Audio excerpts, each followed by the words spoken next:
రాష్ట్రంలోని అన్ని విద్యా సంస్థల్లో ఈ నెల 21న అంతర్జాతీయ యోగా దినోత్సవం కార్యక్రమాలుంటాయని కేంద్ర మంత్రి కిషన్ రెడ్డి తెలిపారు.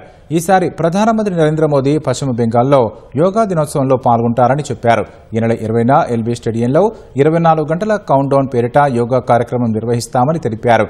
కేంద్రం వడ్లు కొనకపోతే తెలంగాణ పొలిమేరల్లో తిరగనీయం అన్న సీఎం రేవంత్ రెడ్డి వ్యాఖ్యలపై కిషన్ రెడ్డి మండిపడ్డారు.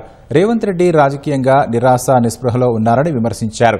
ఇచ్చిన హామీలు నెరవేర్చలేక అసహనం కోల్పోతున్నారని కిషన్ రెడ్డి దుయ్యబట్టారు. నన్ను పొలిమేరలో దాటనివ్వను. ఈ తెలంగాణ గడ్డ మీద ఎవడు పుట్టలే. ఇంకా నన్ను ఆపేటాడు. నేను 12 పార్టీలు తిరిగి ఈ పార్టీలో చేరలే. తెలంగాణకు నేనేం చేశానో నాకు రేవంత్ రెడ్డి సర్టిఫికెట్ అవసరం లేదు. గత పార్లమెంట్ ఎన్నికల్లో తెలంగాణ ప్రజలు 8 సీట్లు గెలిపించారు. ముందున్నది ముస్లింల పండుగ. రేవంత్ రెడ్డి గారు బురద జల్లేటువంటి ప్రయత్నం ఏదైతే చేస్తున్నారో, మీ తాటాకు చప్పుళ్లకు భయపడేటువంటి కేసీఆర్ అనుకుంటున్నారేమో. నేను ఎవరికి వెనకడుగు వేయం. మేము